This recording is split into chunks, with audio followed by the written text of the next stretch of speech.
Rasulullah bertanya, siapa wanita yang paling bagus? Wanita yang paling bagus. Wanita yang paling bagus tuh kayak apa? Kalau bahasa kita wanita yang paling cantik itu kayak gimana sih? Para sahabat Nabi bingung menjawab. Ada yang ngomong mungkin dalam hatinya berkata, mungkin sholatnya ya, mungkin puasanya, mungkin semuanya pakai mungkin. Pada bingung, pada noleh ke sana kemari, tidak bisa menjawab wanita yang paling mulia itu seperti apa. Sayyidina Ali juga tidak bisa menjawab. Semuanya pulang ke rumah masing-masing. Sampai di rumah Sayyidat Fatimah Zahra, seperti kebiasaannya wanita solehah, kalau suaminya datang yang ditanya adalah dapat ilmu apa, bukan dapat duit berapa. Sayyidat Fatimah Zahra bertanya, wahai suamiku, apa yang kau dapat dari ayahanda? Apa yang kau dapat hari ini dari Rasulullah? Lah ini kalimat yang harus dibiasakan oleh para istri tuh. Bang, dapat ilmu apa? Kan begitu.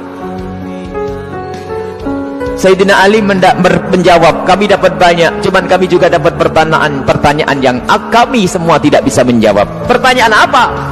Wanita yang paling mulia itu seperti apa? Wanita yang mulia itu seperti apa? Dijawab oleh Siti Fatimah Zahra, aku yang punya jawabannya. Apa?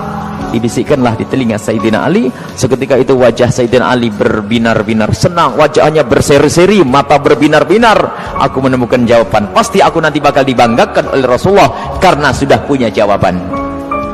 Di esok harinya ketemu lagi dengan Rasulullah. Siapa yang sudah punya jawaban? Para sahabat Nabi masih bingung. Tiba-tiba Sayyidina Ali berkata, kami punya jawaban ya Rasulullah. Siapa wanita yang paling bagus? Dijawab, wanita paling bagus adalah yang tidak pernah melihat laki-laki dan tidak pernah dilihat laki-laki. Rasulullah paham siapa yang ngasih tahu. Siapa yang ngasih tahu? Sayyidina Ali malu. Yang ngasih tahu tentu orang yang paling dekat denganmu ya Rasulullah. Sayyidat Fatimah Zahra yang membisikkan bahwasanya wanita mulia adalah yang tidak pernah melihat laki-laki dan yang tidak pernah dilihat laki-laki. Maknanya apa? Bukan tidak melihat seperti ini, maknanya apa? Kalau dilihat laki-laki nggak senang. Dan kalau ada laki-laki tidak penasaran, siapa itu? Oh hidungnya, oh bukan itu rendah. Dan wanita mulia adalah di saat dilihat laki-laki itu merasa tidak nyaman, bukan malah goyang pinggulnya yang dientakannya. Ini wanita-wanita rendah, malu kalau dilihat. Kalau merasa ada laki-laki memperhatikan, merasa risih. Itu iman di dalam hatinya, itu kemuliaan, itu wanita mulia. Itu maksudnya, bukan lalu menutup, tak boleh dilihat, aku harus kamar saja. Bukan, keluar dengan cara yang wajar, dengan mahram, dengan kelombongan wanita, dan danannya tidak pamer, yang sederhana. Akan tapi lihat, di saat diperhatikan laki-laki merasa risih hatinya. Kalau semua yang ada di tempat ini merasa seperti itu, itulah pecinta Sayyidat Fatimah yang sesungguhnya. Sekarang rusak zaman, wanita keluar semuanya pengen pamer apa yang ia miliki.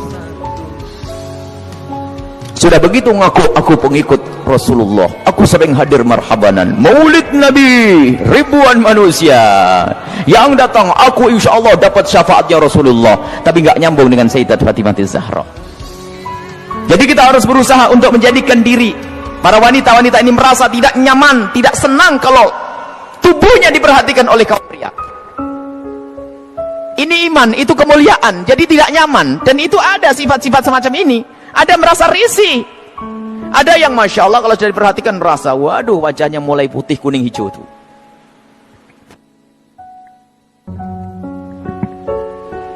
Ada kalau sudah diperhatikan laki-laki berubah semuanya, mulai cara berjalannya, mulai cara ininya masya Allah, sampai cara ngomongnya di model-model. Pasti itu wanita yang tidak pernah kenal Sayyidat Fatimah Zahra. Dan ini maksudnya tidak melihat dan tidak dilihat itu adalah menjauhkan hari hatinya rasa senang pamer dan dananya. Sampai suara pun dijaga, suara dijaga. Sayyidat Fatimah Zahra suara dijaga, dan rasa malunya sangat tinggi. Sayyidat Fatimah Zahra sangat malu, pemalu beliau itu. Pernah suatu ketika berada di teras rumah, bukan di teras karena rumah jangan dianggap kayak rumah kita. Sebab rumah Rasulullah dengan Sayyidat Fatimah Zahra kalau digambarkan, kalau Masjid Nabawi ini segede ini dulu tuh. Masjid Nabawi kurang lebihnya seperti ini, seperti Masjid Taqwa ini sebelum dikembangkan. Jadi rumah Rasulullah itu Rumah Sayyidat Fatimah Zahra ada 5x5 di situ. Seberangnya ada rumahnya Sayyidi Aisyah, di belakangnya ada rumahnya Sayyidah Saudah. Kemudian nanti istri Rasulullah yang lainnya ada dijajar begitu. Jangan dianggap rumahnya di kampung sana, di kota sini, bukan. Jadi rumahnya hanya kecil-kecil begitu. Sehingga ada fitnah yang pernah disebar bahwasanya Siti Fatimah Zahra pernah ditendang Sayyidina Umar bin Khattab. Ini kan fitnah pada Sayyidina Umar. Memangnya nggak ada yang denger yang lainnya. Oh, kecil begini, kalau sampai Siti Fatimah sampai jerit-jerit nangis pasti kedengaran. Ada ya sekelompok orang yang berdusta mengatakan Siti Fatimah Zahra meninggal karena dipukul oleh Sayyidina Umar bin Khattab, perutnya sampai keluar. Ini lucu cerita ini. Dipikir rumahnya itu di kampung sana ya, kampung sini, bukan. Itu loh rumah Siti Fatimah. Kalau ada di sekitar masjid ini, mepet. 5x5, 4x3, rumahnya itu rumah dipikir rumah kayak apa begitu, bukan. Jadi rumah Rasulullah dan semua keluarganya itu kalau dikumpulkan hanya 200 meter. Allah. Dan sangat sederhana. Lah itulah, suatu ketika Sayyidat Fatimah Zahra berada di depan kamar, di depan rumah bersama Asma binti Umais. Asma binti Umais itu adalah bekas istrinya Ja'far At-Tayyar. Di saat itu ada jenazah yang lewat. Dan di saat ada jenazah yang lewat, tiba-tiba Siti Fatimah menangis. Dan menangisnya nggak kira-kira. Sampai Asma ketakutan. Kenapa wahai binti Rasulillah, wahai putri Rasulullah, engkau menangis seperti itu? Ada apa? Kenapa engkau menangis? Baru setelah reda bisa menjawab, aku menangis, aku nanti pasti akan mati. Tentu engkau akan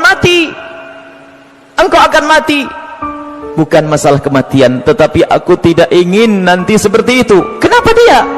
Lihat, semua orang yang meninggal akan diperlakukan seperti itu, dibungkus dengan kain kafan, lalu diangkat di kepalanya manusia, lekuk-lekuk tubuhnya terlihat. Alangkah malunya aku nanti jika aku mati, lalu diangkat di atas kepala manusia, lalu lekuk-lekuk tubuhku terlihat. Oh, mikir lekuk tubuhnya. Subhanallah. Setelah mati itu yang digambarkan, bukan waktu hidup. Ini ngaku pecinta Fatimah Zahra, ngaku pecinta Sayyidat Fatimah Zahra, tidak pernah merasa risih lekuk tubuhnya dilihat orang. Jadi Siti Fatimah Zahra itu merasa malu kalau nanti dilihat setelah meninggal. Lalu Asma bercerita, wahai Fatimah, waktu aku di Habasyah, aku melihat ada orang itu, kalau ada orang meninggal itu dibuatkan satu kotak, kemudian mayat dimasukkan ke dalam kotak, kemudian ditutup pelepah korma sehingga tidak kelihatan itu. Kalau bahasa kita keranda. Mendengar jawaban seperti itu, Sayyidat Fatimah Zahra sangat senang dan menyambut dengan kegembiraan Asma. Aku berwasiat, kalau aku mati nanti tolong dibuatkan aku seperti itu. Dan akhirnya setelah Sayyidat Fatimah Zahra meninggal, Asma sendiri yang membuat untuk Sayyidat Fatimah Zahra. Dan inilah di dalam sejarah disebutkan bahwa pertama kali orang pakai keranda di dalam Islam adalah Sayyidat Fatimah Zahra. Bukan masalah pertamanya, tapi kita harus tahu maksudnya apa. Ini loh yang penting. Maksudnya adalah menjaga kehormatan. Padahal juga nggak apa-apa orang mati kelihatan auratnya pun tidak dosa. Orang meninggal tidak ditanya lagi oleh Allah. Akan tapi rasa malunya Sayyidat Fatimah Zahra sampai menghantarkan beliau untuk berwasiat kalau meninggal nanti agar dibuatkan yang demikian ini. Dan termasuk wasiat yang lainnya apa? Agar dikubur di malam hari. Tidak ingin, masih pengen, takut kalau dilihat oleh orang. Inilah Sayyidat Fatimah Zahra. Jadi rasa malunya luar biasa. Dan ini pendidikan dari Rasulullah SAW. Memang kita harus banyak mencontoh beliau. Rasa malu ini mahal. Kalau sudah malu ini dicabut dari seseorang, maka semuanya akan dilakukan dari keharaman. Rasa malu ini kemuliaan, malu yang sesungguhnya, malu kepada Allah, malu kita melakukan kemaksiatan. Dan malunya seorang wanita itu adalah kemuliaan. Siti Fatimah adalah suri toladannya.